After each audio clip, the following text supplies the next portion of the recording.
Good morning, welcome back to my channel Juthika Adrija ব্লগে তোমাদেরকে অনেক অনেক ভালোবাসা। আশা করছি তোমরা নিশ্চয়ই ভালো আছো। তো আমি চলে এসেছি একটা নতুন ব্লগের সাথে। আশা করব আজকের ব্লগটা তোমাদের ভালো লাগবে। তো আজ হলো সোমবার আর এখন বাজছে সকাল 10টা, আর 10টা থেকে কিন্তু আজকের ব্লগটা স্টার্ট করলাম।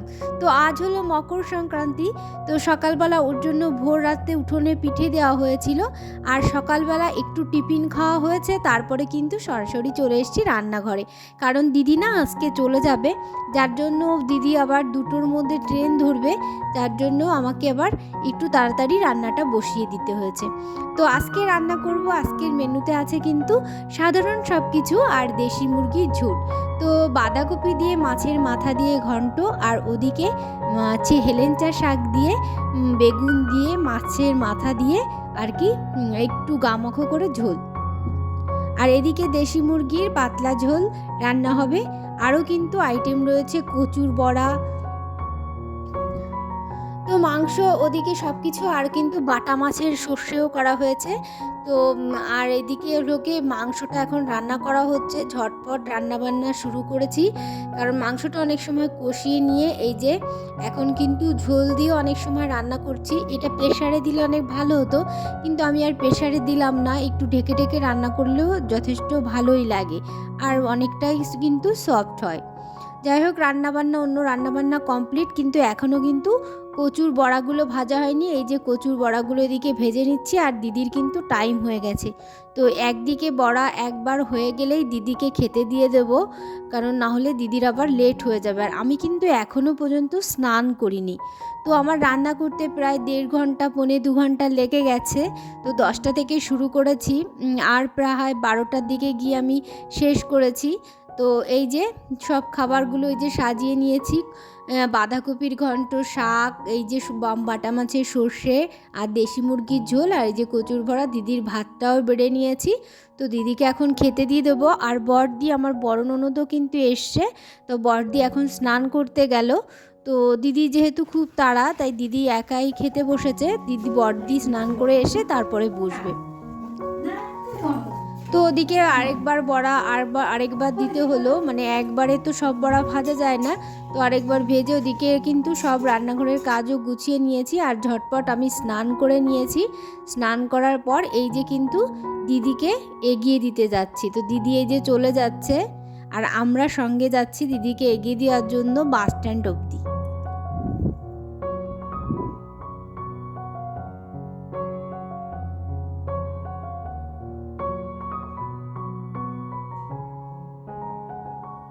এই যে দেখো আমাদের বাড়ির কাছে দিঘিটা কেমন শান্তভাবে রয়েছে, আর যেহেতু আজকে রোদ ওঠেনি, যার জন্য কিন্তু প্রচুর শীত।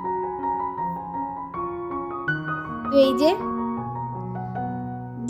যে বাসটা ধরবে ভেবেছিল, সেই বাসটা ধরতে পারিনি। তো টোটোতে করেই দিদি হেলেঞ্চা বাস স্ট্যান্ড অব্দি যাবে, ওদিক থেকে আরেকটা বাস আসে, তো ওই বাসটা যদি পায় তো সেটাতেই যাবে ভাবছে।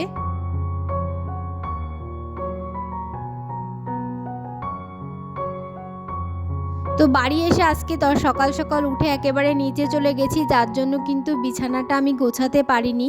তো আমার কিন্তু স্নান হয়ে গেছে, তখনই ঝট করে স্নান করে নিয়েছিলাম।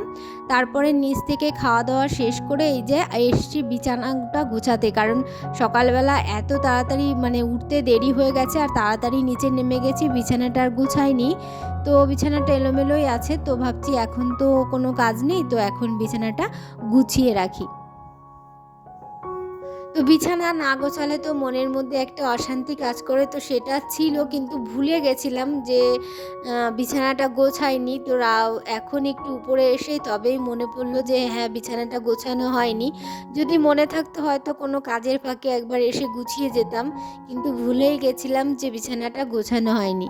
আর বিছানাটা গোছাতে এতটা টাইম লাগে কি বলবো, কতগুলো লেপ, কাঁথা, কম্বল এগুলো ভাঁজ করে বিছানাটা টান টান করতে আমার অনেক সময় লেগে যায়, যার জন্য কোনো দিন দেরি হলে খুব কম দিনই মানে আমাকে উঠে চলে যেতে হয়। আর এদিকে দেখছি এই গাছগুলোতে অনেক দিন জল দেওয়া হয়নি, তো ভাবলাম যে তাহলে একটু জল দিয়ে দিই, না হলে কেমন শুকিয়ে যাচ্ছে।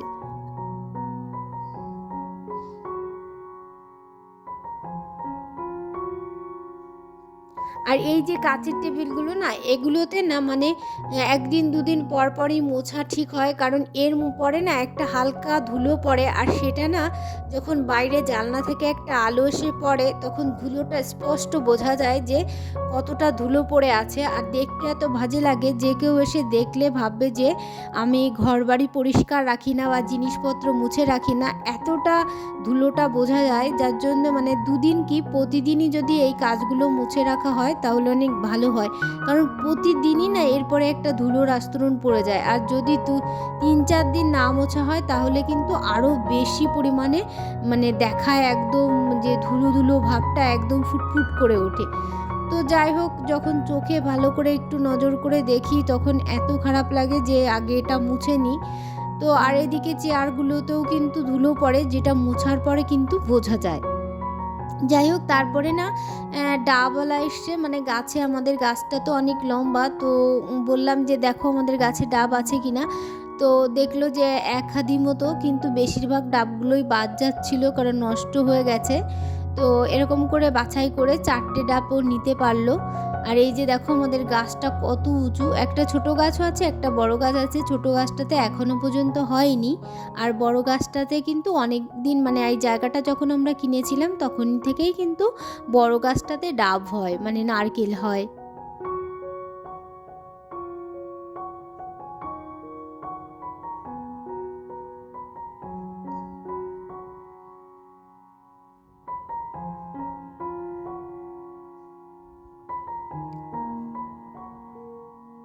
তো এখন যেহেতু মানে শীতের সময়, সেহেতু ডাবের তেমন একটা দাম নেই, দাম অনেক কমে গেছে।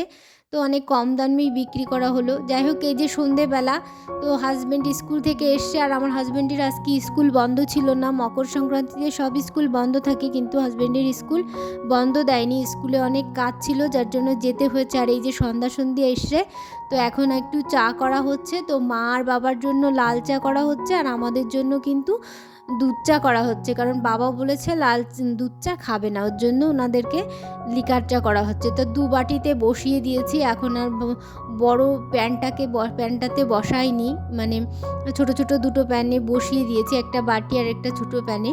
তো যাই হোক, এইটুকুই আজকে। তো এই যে চাটা ঢালা হয়ে গেল, বাবা মাকে চা দিয়ে এসছি। তো বন্ধুরা, আজকের ব্লগটা এখানেই শেষ করছি। তোমাদের যদি কিছু ভালো লাগে অবশ্যই লাইক করো, অবশ্যই কমেন্ট করো। তাহলে টাটা, বাই বাই।